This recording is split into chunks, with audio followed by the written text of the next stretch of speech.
Got it. All right. And 3, 2, 1. All right. Welcome to episode 104 of the Narcissistic Music Disorder. What's up, Scotty? How you doing, buddy? Oh, you know me, still the same OG, but I've been low key. Don't ever do that again. Don't ever do that again. When I genuinely ask you how you are, do not ever do that again. I don't know what you've gotten into. That's Dr. Dre, by the way. Since we talked last. Yeah. And you know what? Dr. Dre, sir, you are not. I'm just kidding. How's everything been going, dude? Than he does. Sorry. Did you say you have better headphones than he does? Audio Technicas are better than Beats. I'm wearing Audio Technicas right now as we speak. Yeah. I'll be honest with you. I don't necessarily have a favorite headphone. I will say that I use headphones an awful lot, and you would think I would spend a little money on them, but I don't typically. I mean, they're decent, but I'm not buying $500 headphones. No, my Audio Technicas were like $140 or something. I think that's what mine were. I don't know what model these are. They're the 50s or whatever. Yeah, I think that's what mine are, to be honest with you. Like an AT50 or something. Yeah, I like these headphones a lot, actually. They're great. I've had good experience with these. Why are we talking about Audio Technica? If you're out there, you know what, man? I mean, check your boys. We could use. Yeah, we'd love we could use some headphones. So everybody out there who's listening, who's connected, I'm sure someone's connected with Audio Technica. We're going to need that hookup. So thank you. Because we were just talking earlier about everything from crowdsourcing, which we both have feelings about, to advertising and tipping and all that stuff, because we're, we do get some expenses here. There's expenses that come up that it would be nice to not have to, to take from your family, I guess, for lack of a better word. So, but anyhow, I digress. We don't need to talk about that. Anything new and exciting you're listening to musically? I've been, for like the last month, I've been driving 14 songs from Paul Westerberg into the ground. Oh, that's a great record, isn't it? Dude. That's a great record. Good. Yep. That and the 2 tracks from Singles I've been running around. Oh my God. Dyslexic Heart. And I love those. Those are. I can't remember the other ones, the title, but yeah. Do you have the Single soundtrack? Do I? Yes. I love that soundtrack, dude. Yeah, it's great. Pearl Jam and I love the Pearl Jam tune. Because the Mother Love Bone tune. Yep. Chloe Dancer's on there. Yeah. What's the I like the Soundgarden tune, Birth Ritual. Oh yeah. That's a killer tune. The Paul Westerbergs are good. I think, and again, it's not right in front of me, but isn't there a doesn't Heart cover Battle of Evermore by Led Zeppelin on that? Yes, I think so. Yeah, I think that's one of the last tracks, maybe. Yeah. And the Westerberg has what? Dyslexic Heart and one other one. I can't remember the title of it. It's not Waiting for Somebody. It might be that. I wonder if it is. Yeah. I don't know if that was on his, didn't he have a record in 96 that came out? Okay. He did, and I think that Waiting on Somebody is. Might have been maybe from I'm thinking, does 14 Songs have Love Untold on it? No. No, it's on that 90. I think it's on that record you're talking about. I don't know if 14 Songs came out in 93, I think. But was there, I don't know if there was singles. I mean, Knocking on Mine is Silver Naked Ladies is a great one. There is a video for Love Untold, which is the song that's they were gonna meet on a rocky mountain. What's it, Glimmer? Is that on there or something like that? Westerberg's a genius. We know that. Faded, and that's. We've been, folks like us have been following Paul for a long time. I mean, I love him. So, we've already sidetracked. I mean, we barely even got rolling here. Now we're sidetracked, but that's how we kind of do this. I got to pitch something before it's nothing of mine because I would never do that here. But, I've been watching a channel on YouTube, Otis Gibbs. Does that ring a bell to you at all? No. Dude, this guy, musician, it's a music nerd thing for sure, and more geared toward musicians. But I mean, he's got Kenny Vaughn I just talked to Eric Amble today. I'm like, dude, I just saw your Otis Gibbs interview. I'm like, thanks, man. It was so good. Eric Amble, who I love as a producer, as a musician, who was an original Blackheart with Joan Jett, Yep. Plays in the Yahoos, played with Steve Earle. Sarah Borges, right? Yes. Yeah. The Del Fuegos. He he's just talking about Joan Jett and playing with Steve Earle and meeting Neil Young. And dude, it's really well done. And it's just Otis Gibbs, this Otis Gibbs guy, Gibbs, and all his friends. You know, he's a musician and music insider guy, musician. One of my heroes, a guy that I have in only recent years started to love and admire, is a guy named Tom Bukovic, who's a session guitar player. And he's on there, dude. It's so cool. You got to check it out. The stories are badass. Kenny Vaughn's on there. I think he had Kenny Arnoff on there. I'm trying to think of who else that were just really good. But so I sent Roscoe a message. I'm like, dude, thank you. That was great. Oh, it was Bukovic is a top level session guy.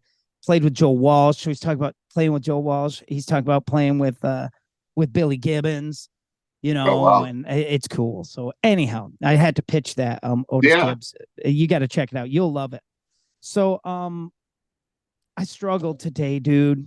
I told you already. I struggled. I actually have 2 albums sitting in front of me. I might have to use both of them. I'm not sure. I know which one I'm kind of gonna focus on, I think. But we're doing another episode on masterpieces, right? Yes. We talk about these babies one song at a time. And we don't know what the other one's bringing to the show. So right. And just to recap, last time you did Ryan Adams' Heartbreaker, which is a masterpiece album for me as well. And I did the Drive-By Truckers Decoration Day, which was how I that really hooked me on the Truckers. And I just a couple Saturdays ago told the story about Dutch Henry opening for the Drive-By Truckers and how excited I was, and that show didn't happen, and that was a bummer. But, so I've been on the Truckers a long time. I am. So here's a good one for you. Here's an NMD moment. Last night I had to go to my wife's work Christmas party, and as a sober guy, those things have changed radically. Yes. Like I used to go and it'd be open, but I'll tell you what, when I met my wife, she was my girlfriend, first year we're together, her work, was it her first year? Maybe first or second year. Anyhow, they have a Christmas party, open bar. The next year, they didn't have an open bar. and this is how shitty and immature and drunk, and I'm embarrassed now thinking about it. Had I seen me through my eyes now, which other people certainly did, I would have been like, what an asshole. Dude, I was literally going up to the bar. Like, can I get 3 Heinekens? Right? Like people would think I was getting 3 Heinekens for the table. I was drinking 3 at a time. Oh, I man. mean, and I'm not making this up. I don't know, dude. I probably had 12, 15 beers. Yeah. And then we went to the bar afterwards, and then I fell in front of my in-laws, my future in-laws. I fell. No more open bars. I DJ'd at this bar, and they paid me $50 a night in free beer. And at the time I was drinking Michelob Light, and I could put those away. And the owner's wife told me I could drink beer, but I could not drink Michelob Light anymore for free. Because she said, when you drink Michelob Light, you drink about 3 to a regular when you drink another beer. I did that with Amstel Light too, or Miller Light or Natural Light. But I digress. Back to the thing last night. DJ plays a song. These 2, I'm at a table with my wife and another couple, a little, everyone's younger than me, but the other couple's a little bit younger than me. And then there's 2 girls who are literally 21, 22. They get excited because the DJ plays this country song from this artist they like. And it was Cover Me Up. It was that Morgan Wallen cover. God. Yeah. See, now. And I NMD'd the shit out of that thing. Because as soon as it came on, the 2 girls are pumped up. Like they'd seen him in concert. And one of the girls is like, was the highlight of the concert. He played the song of his. And I'm like, I I said this. This is how bad it was. I said out loud, I know the original. Like, yeah, good for you. I'm so much better than everybody. And I mean, I am, obviously. That's a point of contention for me as well. With that, covering a song like that someone wrote about someone they know is too personal to cover, in my opinion. I know. Although it's, I like mean, the Dress Blues, you know? Yeah. It got done to that one as well. Yeah. I don't know, man. Again, it's about his wife. The other one's about a kid from his town. And it was, I mean, the cover was pretty, by numbers. I didn't do anything with it, which is fine. Because, I hate cover bands that screw a cover up and then go, well, we made it our own, right? Like, well, we missed the middle eight, or none of the chords are right because we're making it our own. I'm not a big fan of that. But this Morgan Wallen person, who I don't know at all, although there was some controversy about him. I think he said some insensitive comments at one time, because Isbell was really kind of, pissed at the guy. But I don't know anyhow. So I had an NMD moment last night where I got to go, I know the original, and belittle someone, and I love that kind of thing. So it's great. I know what other reason is there to know everything about music unless you can judge other people with it and be hurtful. I mean, since there's no one there to talk about the third Faster Pussycat record, you got to do stuff like that. Nobody at my table was down with that conversation at all. I can tell you for sure. So today, masterpiece albums. I don't remember how we did this last time. Do we present them up front? What year did yours come out? Oh, dude, you're gonna make me look at this. I'll tell you what. As I get old, I'm gonna tell you something. Makers of records. Dude, watch your fonts, okay? I need something copper plate gothic. I can't read your fancy ass weird. Mine came out in 1987. Mine did not. Okay. But I need to know when. And oddly enough, this record doesn't seem to have a date on it. July 7, 1987. I'm 1984. Okay. So, do we present up front? Do we guess? Yours is what? 87? Yeah. July 7, 1987. Is it the first Faster Pussycat record? No, it is not. Was that 86? I think it was.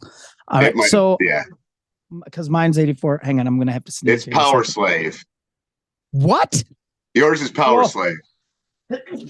Excuse me. No. I thought you said yours was Power Slave. No, mine is Hillbilly Deluxe by Dwight Yoakam. What year? 86? 1987. 87. Wow. Yeah. I was 87. I don't know if he listens, but my buddy Dan Sturck and I know his wife Jen listens. What's up, Jen? And so Dan had a Ford Escort station wagon, and I had 87. No, what did I have? 79 Monte Carlo. Oh, nice, dude. And between those two cars, man, we wore that cassette out. So Hillbilly Deluxe. So wow, first of all, that's a killer pick. And is that his debut?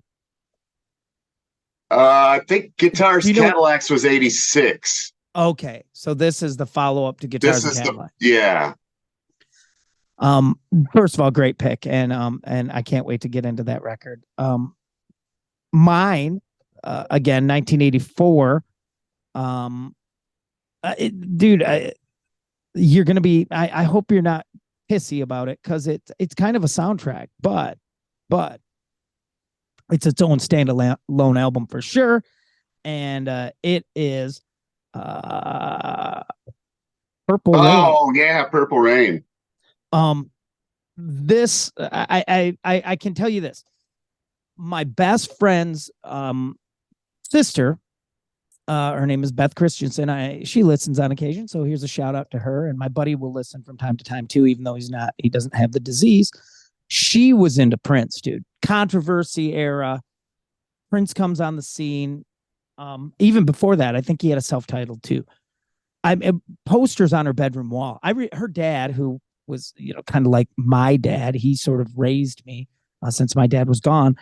I can remember him distinctly walking by her bedroom. I know exactly what he said. He stopped right in the hallway across from the bathroom, across from her bedroom, and said, "Out, Jesus Christ, what is this?" And it was, I don't understand this. It was like Prince in a trench coat and a G-string. You remember the classic picture band? All purple. Well, this is before even the purple thing started. So he was just there. And his Prince, is a G-string, dude. G-string and trench coat. He opened in like thigh-high stiletto heeled boots, and he opened for the Stones like that, dude. That's how he dressed. He played JFK or something with the Stones. Wow. Can you imagine like your dad or a hardcore Stones fans, and Prince opens up the show, and the dude had to go out there and play Prince songs, pre-fame Prince. So yeah, so Beth was really into Prince. I did not hit before 1999. 1999 got me. That's where I got hooked.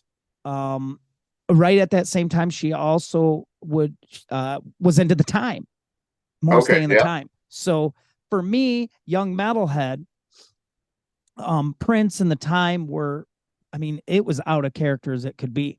So for me to call Purple Rain by Prince a masterpiece, I will explain why. It will seem like, 1984, dude. I am rocking Power Slave. I'm rocking Motley and Rat and Quiet Riot and down the line. Prince was, to me, even as a huge, I'm a hard rock metal fanatic, Prince is high above all of it. So we dig in. What's the first track on Hillbilly Deluxe? Little Ways. You got your Little Ways. How many tracks are on Purple Rain? Yeah, 8. Mine's got 10. Okay. Yeah, 8 on Purple Rain. So Little Ways is what, what I'm going to do, and we don't normally do this, but I'm going to, because this seems important. So I can talk like a grown man about it. Yeah. Now that we're filming these things, because, you had to have that.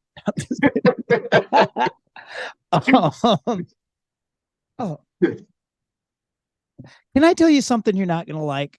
What's that? I'm going to say this and you're going to get kind of mad about it. There's a tune by Brooks and Dunn called Hillbilly Deluxe. Have you ever heard it?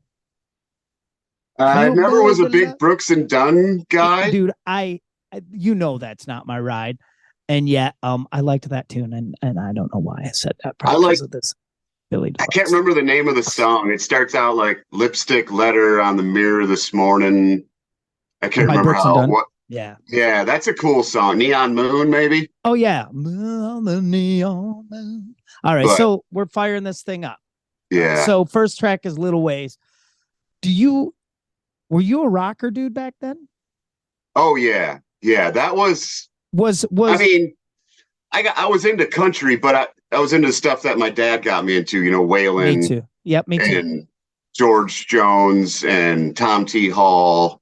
Yep. So Dwight was an easy transition. Easy to get into. But the other thing for me about Dwight too is I liked old country stuff. There was the Country Politan, it's called. Yeah. Urban Cowboy era stuff. I wasn't super into that until maybe a little bit later, so I could appreciate some of those songs. But Dwight Yoakam sounded just like Buck Owens. Yes. So if you liked Buck Owens like I did, I knew all those songs. I grew up on, Buck's Together Again and Act Naturally and the Little Ways, the cold start of Little Ways, the vocal, you got your Little Ways, right? That's Buck. That is, if you like Buck Owens, you're gonna love that because that's Buck Owens. So yeah, for me too, Hillbilly Deluxe was a nice. Dwight was a nice. For me, Dwight Yoakam was the figurehead of that. What was called, and we jokingly still use in my circle, the Great Credibility Scare. Yeah. Dwight was at the front of that for me. He was That's the one. when I got into guys like Delbert McClinton and Dwight Yoakam, and it was right around that same time, and Jason Ringenberg. I got into all that stuff around like 86, 87. Yeah. And I really liked, by the time I started kind of like jumping in as a hired gun with my dad's band, the new stuff they were playing, right? They were learning new songs. Right. And it would be like Guitars and Cadillacs, the version of Little Sister that I still play Elvis. in bands.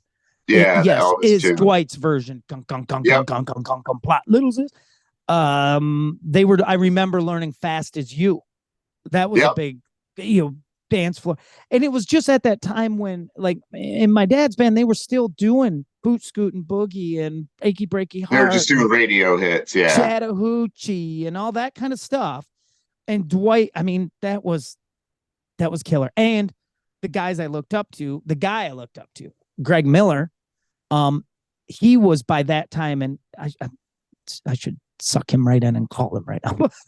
Yeah. He, I know that Pete Anderson, the Greg Miller leading up to Dwight Yoakam coming out was different guitar player than the one who continued after Dwight Yoakam. That's true. That was just, Pete Anderson is the man, dude. Yeah. He is the man. Sadly, they're not friendly anymore. I didn't know if they were not friendly or maybe Pete was just busy doing his own thing. Dwight's always got some hot shot next to him. Eddie Perez. I mean, he's always going to have some. They're not friendly anymore. It's money stuff.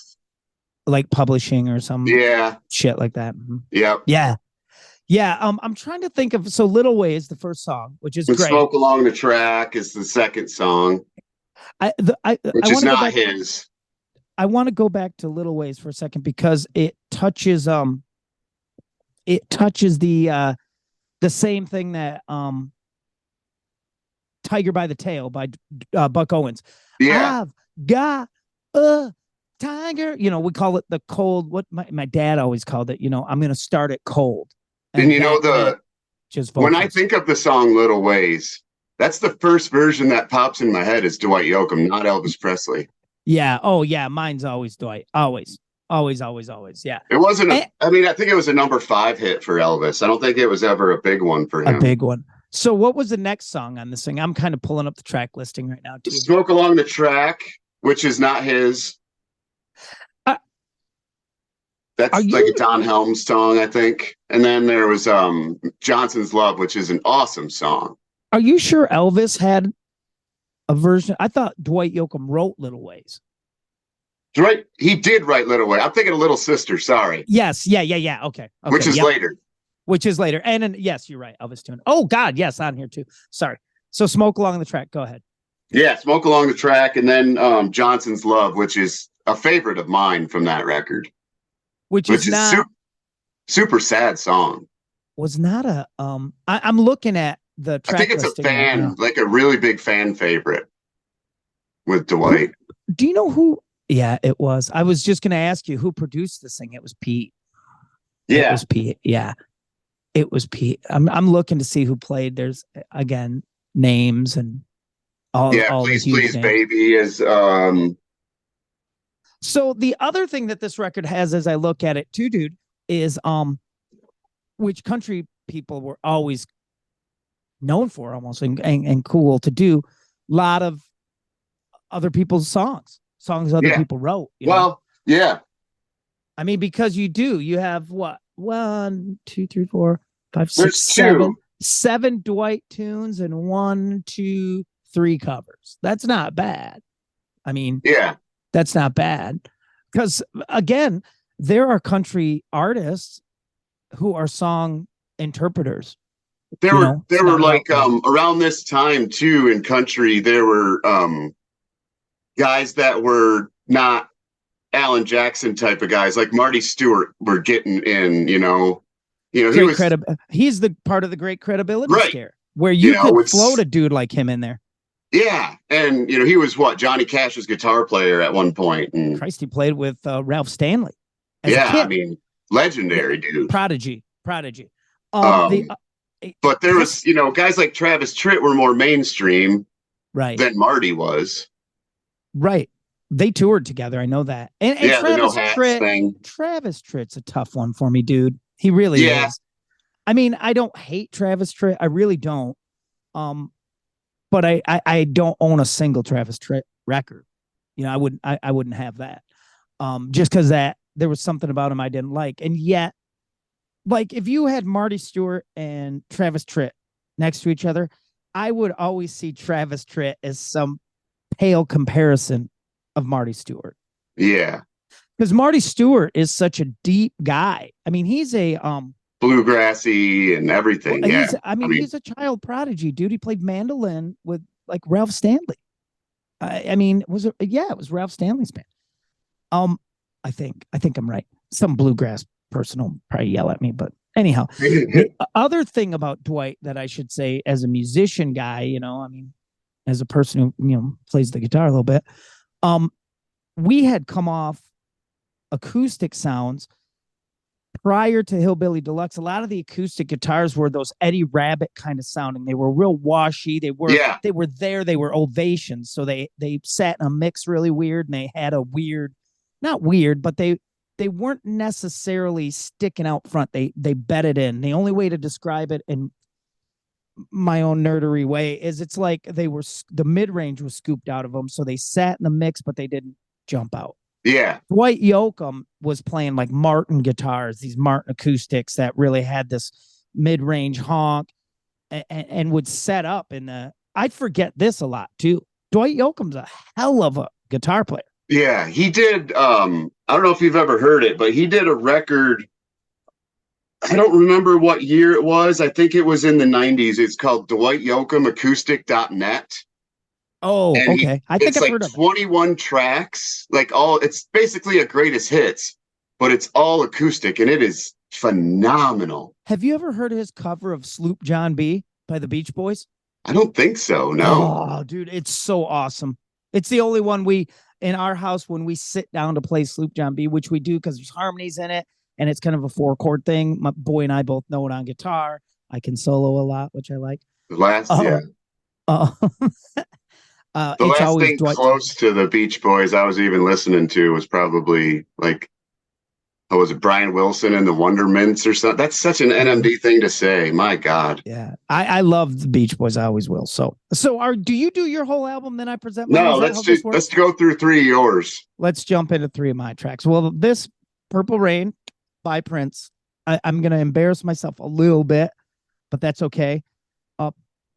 I don't know if the movie is loved or hated. I love it. I've owned it on every medium. I mean, shit, I probably had it on Laserdisc. I don't think I've seen it in 20 years. It doesn't stand the test of time, is my guess. It didn't when it came out. No. I mean, even when it came out, I think I saw it in the theater, and even I was like, geez, this is kind of, pretentious. And I don't know, overdone or whatever, but it didn't matter because, number one, I've said this before, any music related documentary, literally it could be, I've watched Taylor Swift document. I don't care. I loved Prince so much by the time Purple Rain came out. Remember, I had 1999. I had even Beth had Controversy and things like that. And so when it came out, it was so culturally big. And it was all sex driven. Prince is very sex driven. Yeah. Well, when you're a kid, a teenage boy, I could really appreciate that. And the other thing is, and I'm not trying to be funny or anything, but it was sexuality in a way that wasn't. In 1984, the bulk of my musical sexuality was, nothing but a good time or whatever those I'm going to pick you up on the Sunset Strip and we're going to hump by a dumpster and then I'm going to drink Jack Daniels, right? Ooh, write that down. That's my next song. This Prince had this whole mystique, and I'm embarrassed to say this. I'm so embarrassed, but like a sensuality about everything, right? Everything was erotic to Prince. Plus weird religious vibes tied in. So the first song is a skating rink classic. It's Let's Go Crazy. Yep. Which, it's a club banger. It's great in the club. Yeah. But remember the whole "Dearly Beloved, we are gathered here today to get this thing called life." Right? Yeah. This whole thing. Which you didn't hear a lot of that, right? I call it spoken. My wife will tease me because I have my junior high song lyrics and they all have spoken bits in it. In parentheses next to it. Yeah. Yes, of course. Oh, yeah. Spoken. So to speak it, so you don't sing it. But anyhow, so Prince starts with that, right? The whole and if they go crazy, and then it's guitar, dude. Electric guitar. Yeah. It's electric guitar, which now tells guys like me that we have guitar rock. There's a guitar there. So right away I could be like, oh, thank God there's a guitar. Because there was a lot of music. The percussion is killer. Oh, it's all killer, right? Yeah. It's all killer.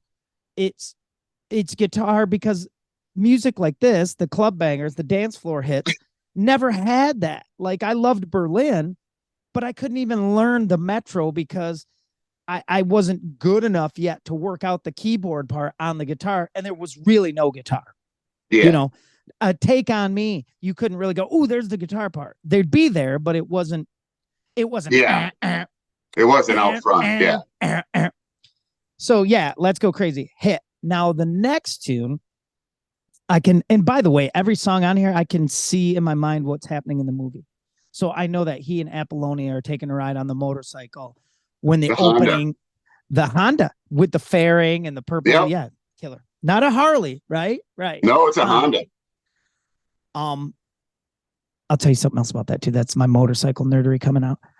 But the other thing is it starts with this big drum fill. It's Take Me With You. Right? Real cool. They're riding on the motorcycle. Prince is singing super Prince, like, I can't describe the pounding of my heart, that kind of thing. And again, these songs I didn't know until later. Like in the movie, they're the Revolution, right? The band. Wendy and Lisa are there. Dr. Fink is there. I still think Jesse was on. I'm sorry, Dez was still on guitar in Purple Rain. I don't remember. I confuse sometimes Dez from the Revolution with Jesse Johnson, who played in The Time. They're both similar players. But I thought from the movie in 1984, like they were a band, right? That they were writing songs because they're portrayed like that, like they're working in sound checks and stuff at First Avenue. This is all Prince, dude. Like as an adult now, or even it didn't take me long before they started going, Prince plays all the shit on these. Yeah. Which sparked a whole nother thing. Number one, it was hard for me to fathom that a dude could do that. Like you could tell me, hey, Bob Dylan, that's all Bob Dylan. And it was him and an acoustic. Well, no shit. Or I'd heard Nebraska by this time. So I knew a dude could sit down with a recorder and Bruce could play guitar and sing his own harmonies. But the idea of the drums or bass and keys, and I'm like, well, there's no way it's all him because who can play all of those? Right. Prince can play all of those. So Take Me With You, and then it comes down to a ballad called The Beautiful Ones. The beautiful ones always break the picture. Always, every time. Spoken part. With that, though, with guys that can play everything like Prince or Richie Kotzen. Richie, you stole that from me. You shouldn't steal my Richie, because I was going to say this Prince. Remember, Brian Wilson orchestrated the Beach Boys, but he wasn't playing all the shit himself. Yeah. Prince, even the Beatles, dude. I mean, even the Beatles, Paul played drums on some songs, but they still, when they tracked, it was John didn't go around and play everything. Prince is the guy that started that. That's where we get Richie Kotzens, who do that's Lenny Kravitz will tell you. There is no Lenny Kravitz without Prince. And it's Lenny Kravitz is the dude who sits down at the drums with headphones and plays a drum part all the way. Todd Long does that kind of shit. The cool part about some of those is though, like Richie knows, like with some of them, This bass part isn't for me. I got to call in Billy Sheehan, or he calls in Greg Bissonette to do a drum part. Like, he knows when to get out of the way. That's what's cool. And it never, you're like, oh, this is cool. The guitars are great, but the drums are, kind of mediocre. You don't get that with those with those guys. Right. Well, Prince is the same way, because the Revolution did play on tracks. They're full band tracks. And I follow Wendy and Lisa both on Facebook. I mean, I forget, dude, those girls were in the Revolution. Lisa played keyboards, Wendy Melvoin played guitar next to Prince, and held. I mean, it sounds sexist, but I don't mean it this way, because I say this to dudes, girls, anyone. Held her own with Prince. Now, that's a musical genius, dude. You're standing next to him, and he's trusting you to. Do you think Prince is not exacting? I bet if you voice a chord wrong, that dude's going to stop and hear it right away and go, "Hey, man, you got to flatten that third or whatever." He knows that stuff. So, and the dynamic of the Revolution, the whole look to me blew me away. Like, it looked cool. They moved together cool. Now that Prince is gone, there's a great video of Manic Monday. Okay. And if you get a chance to see it, everyone, do yourself a solid. Go on YouTube, find Prince doing his song Manic Monday. The video has tons, dude, of footage of the Revolution around this era rehearsing. And I'm talking, there's moments where no one's got instruments. They're just working out choreography. And there's not, Paula Abdul isn't there pointing. It's Prince, dude. So he's choreographing the show. He's dance getting the movement. Everything. And then they're working up the music. Yeah. So, I mean, come on. Yeah. And the beautiful ones are, it's such a great song. And the other thing Prince has that I don't have, a lot of people don't have. I mean, there's singers with range. Prince has the beautiful, it's such a beautiful thing when someone can do it, that high falsetto. Yeah. He has his high voice, and baby, he's got that high voice, but he can also sing super low. Like, his range is, he's a musical genius. Yeah. So what do you got next on, what are the next few on Hillbilly Deluxe? Track 4 is Please Please Baby. Yep, that's a Yoakum tune. Yep. And then Reading Writing, Route 23. And which is a great record. This is a huge record. I mean, musically, it's important. It's stylistically important too. The other thing that's really still blows my mind, we got to give Dwight credit for, that dude was bald on top. Yeah. Right. Hair on, literally what I would have if I grew my hair out. Right. Bald on top, hair on the sides, cowboy hat. And was a sex symbol, dude. Yeah. And let's say it. That's not a good looking dude. No. And yet he oozed sex, man. He oozed it. With that hat, it's like it's like Tim McGraw with the hat off too. It's the same thing. Right. Dude, they look different. Kenny Chesney. All of them, dude. All of those guys look totally different without their hat. And I salute them to some signature degree. Like Kenny Chesney or Tim McGraw, occasion, but a lot of those cats you never see without a hat of some sort. Right. They'll ball cap, baseball and cowboy hat for the show. Yep.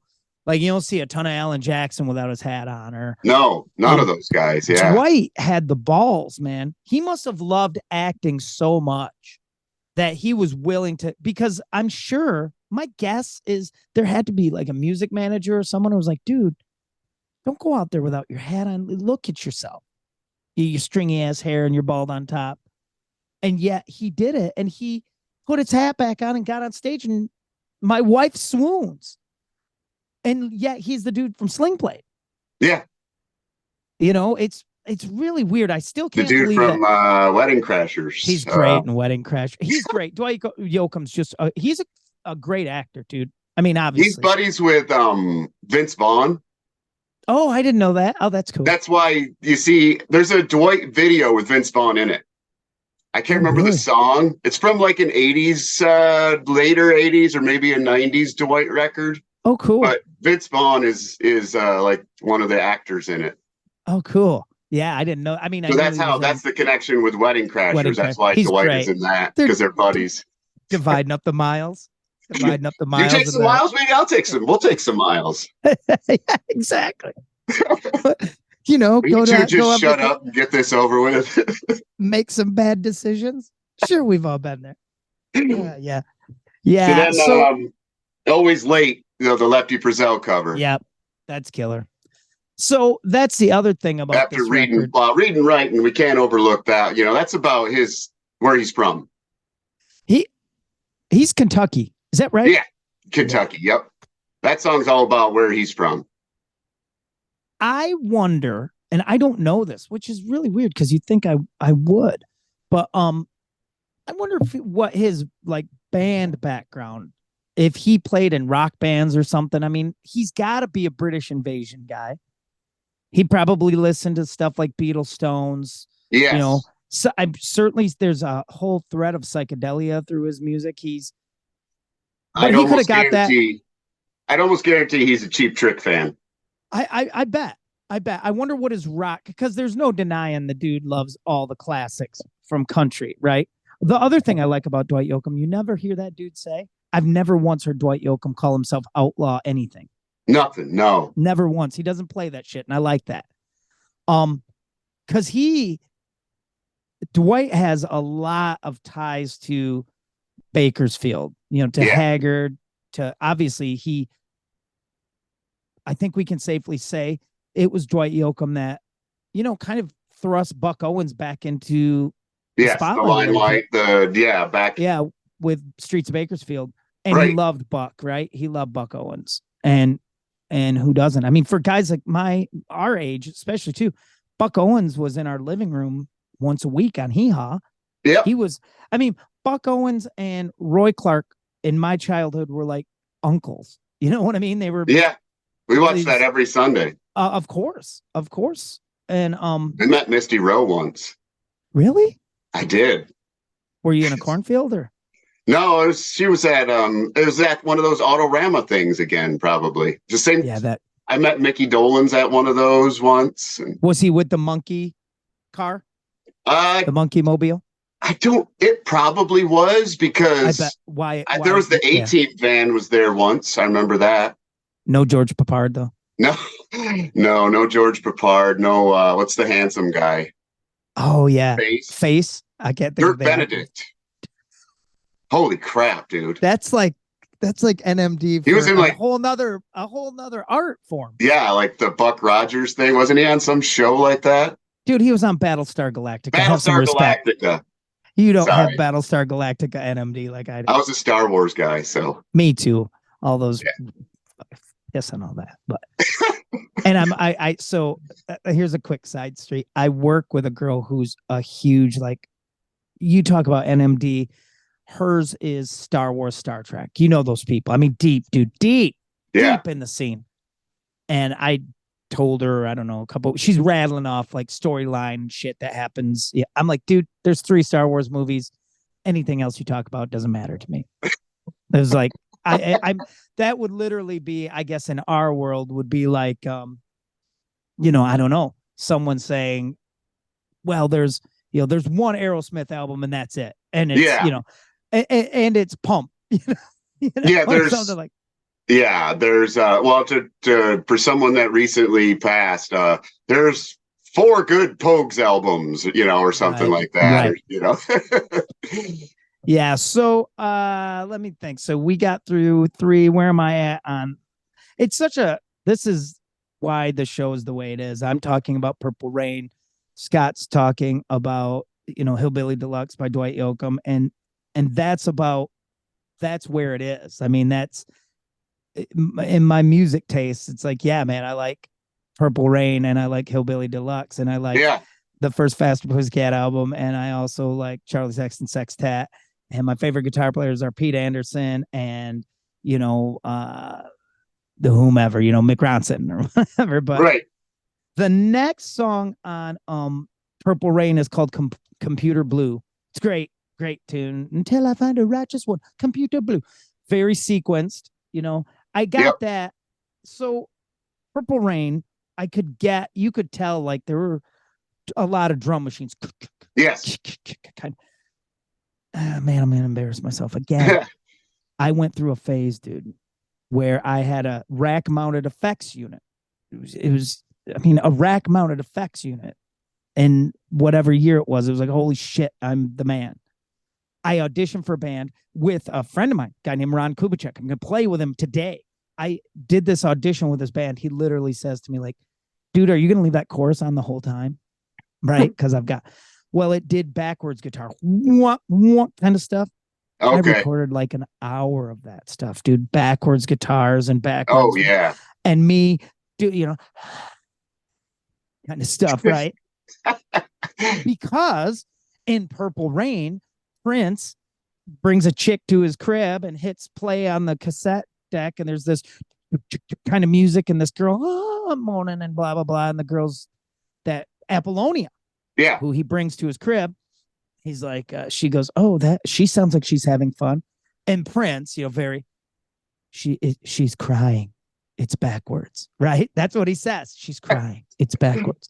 So now I've got an hour-long cassette of me noodling on the guitar, everything backwards, noises and. Yep. I would play that shit, dude. Like if I had a girl at the crib, I would play it. Can you imagine? Yeah. I'm sorry. I had a Zoom pedal board for my bass that I could record some, effect. I did the same thing. I'd record stuff backwards. Does it. Yes. And you're so creative. I'm like, this is so. Can you imagine? I remember, dude, I was too old. I was too old to be doing that to begin with. But I can remember bringing the girl from the gas station who was super hot. I wonder whatever happened to her.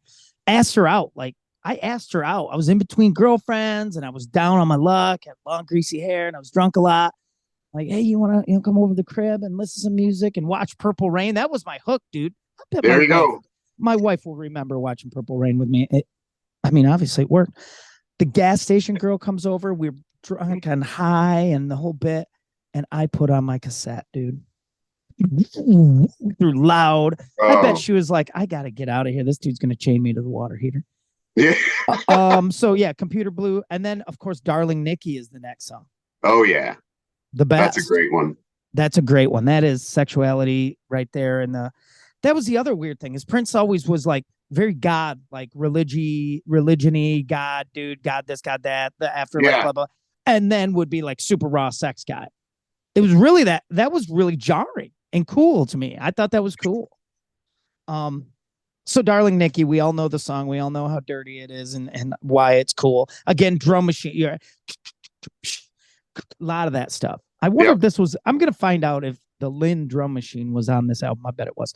And then When Doves Cry, how cool is that song? And don't forget, as a guitar player, that thing starts with the lick. That cool. That's That's Prince, man. That's a Prince staple right there. Yeah. Yes, When Doves Cry. Yep. What do you got next? Track 7, 1,000 Miles, Misery. That track is, I think we talked about that song on our Sad Songs episode. Just, oh man, how that one hits is. Dwight can put together a heartbreaking song, dude. Yeah, that's one. Think of his catalog is jam. I sang Dixie. Dude, he can either cover or write a great sad song. All right, what's after that? Throughout All Time is next, which is another sad one. He likes a ballad too. He loves a ballad. Because he's good at it. My son hates his guts. Really? Hates his voice. Hates everything about him. Hates his voice. Hates it. God, his voice is terrible. I'm like, I love his voice. Does he like Willie then? Loves Willie Nelson. But he doesn't like Dwight. Doesn't like Dwight. Isn't that weird? Yeah. What was that? I was just listening to an album the other day in the car with him, and he goes, you're into this type of stuff, aren't you? I'm like, what kind? He goes, where people are just talking. And you know what it was? It was Days of Graduation by the Drive-By Truckers. Truckers, Patterson's good for that, dude. He'll talk through a tune. The lead singer from the band Pulp, he does a lot of talk singing. Yeah, that's weird. That's weird to me.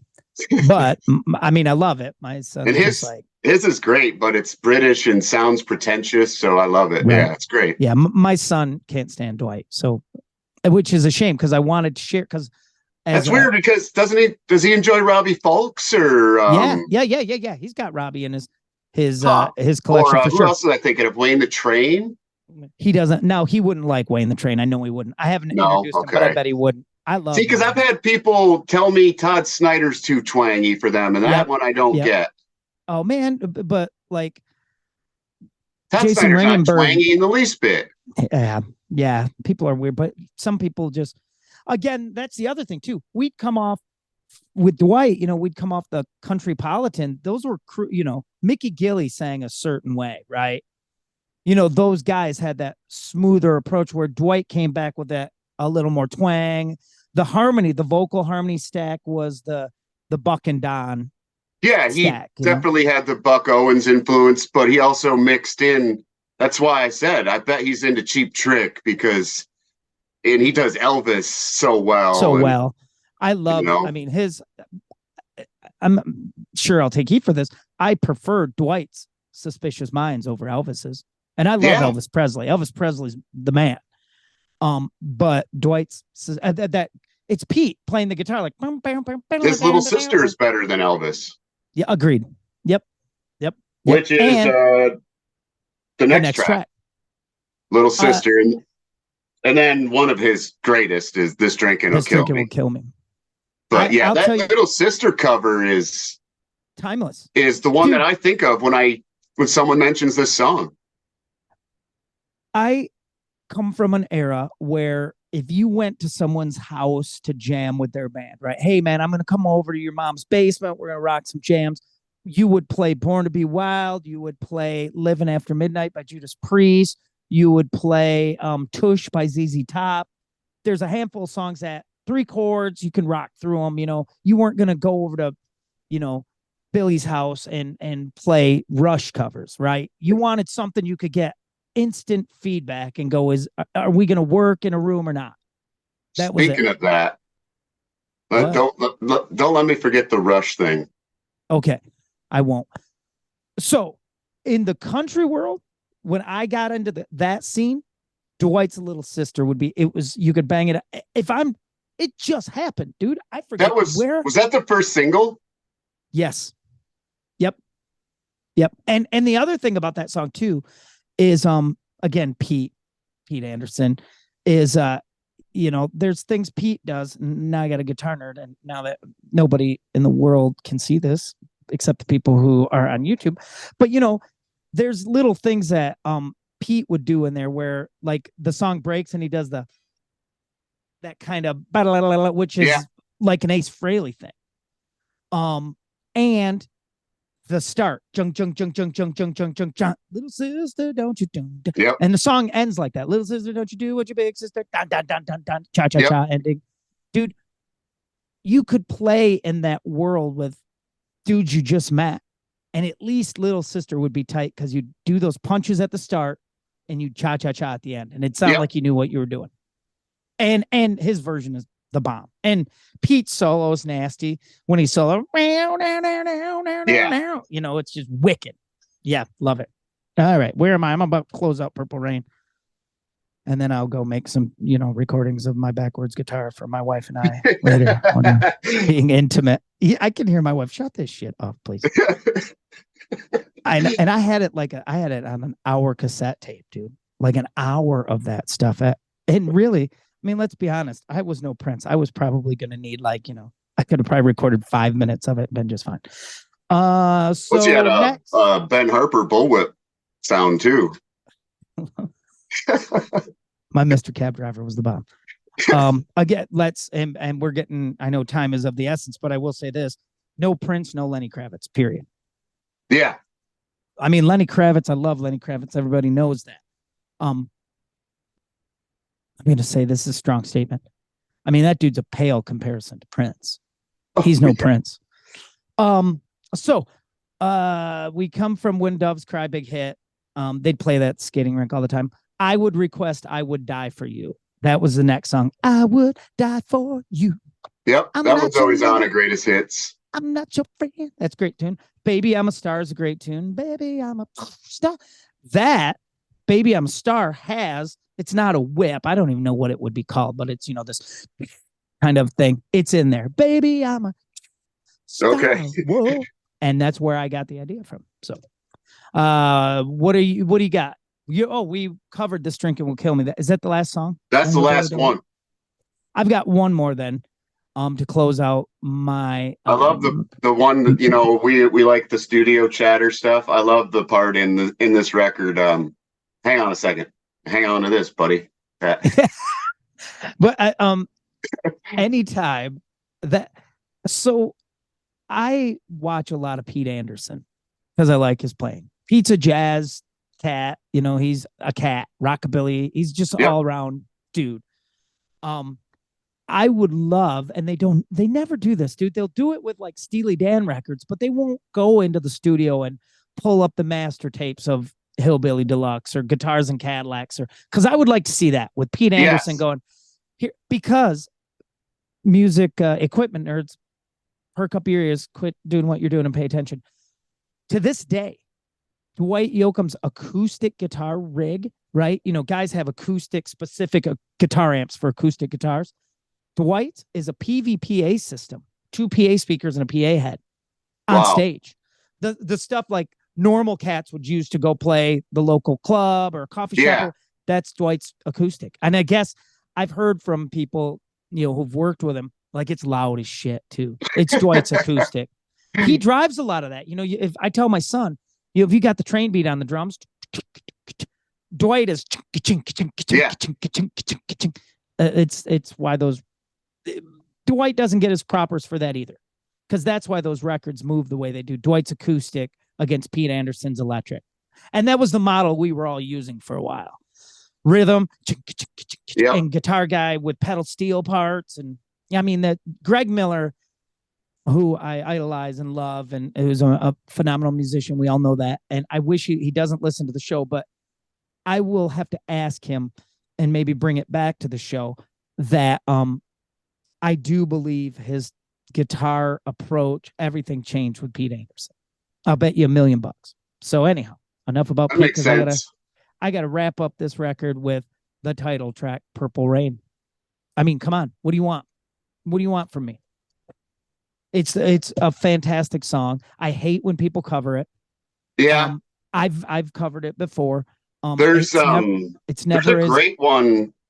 There's a record called Guitar Battle with like Al Pitrelli and a whole bunch of awesome shredders on it, and they do Purple Rain on there. Is it cool? It's cool. It's instrumental.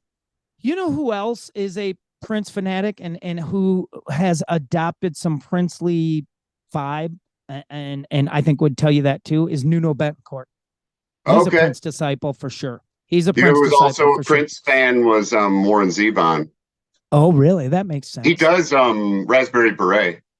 So do the Derailers.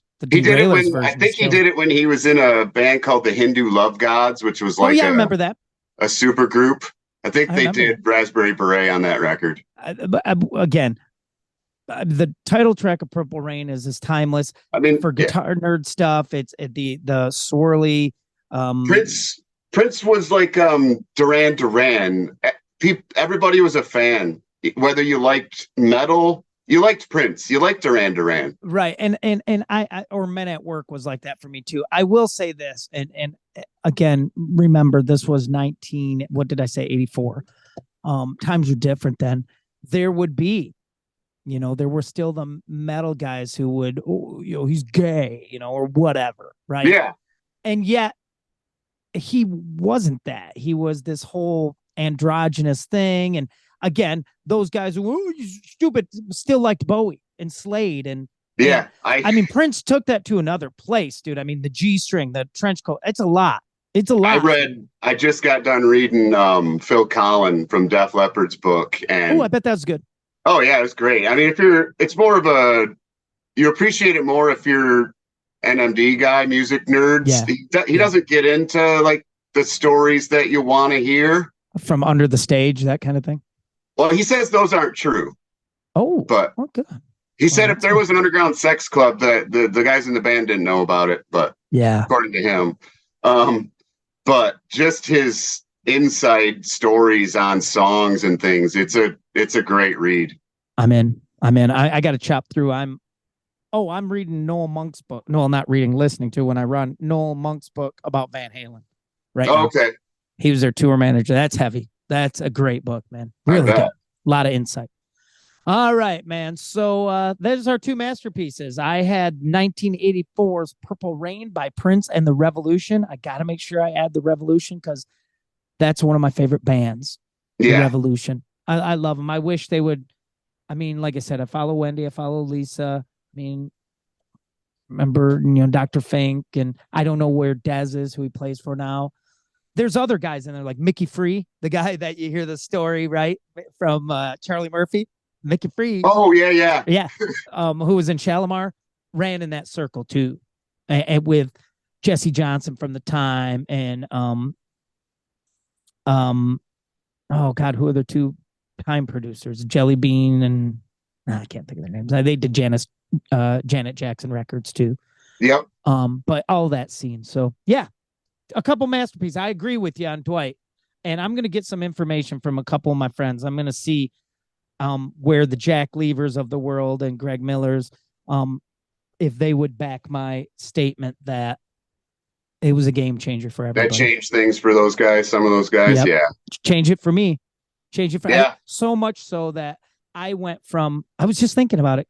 My first gig, country gig with my dad, I had a white Strat and my backup guitar was a red PV Tracer, fire engine red, pointy headstock, locking tremolo. Yep. 4 months into that gig, I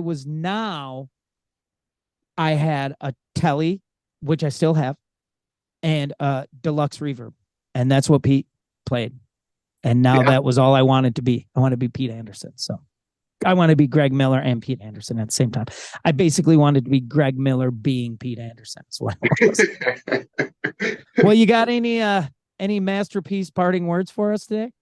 Did you know the band Journey is the #1 tribute band to the 70s band Journey? See you next time, everybody. See you, everyone. And we are clear.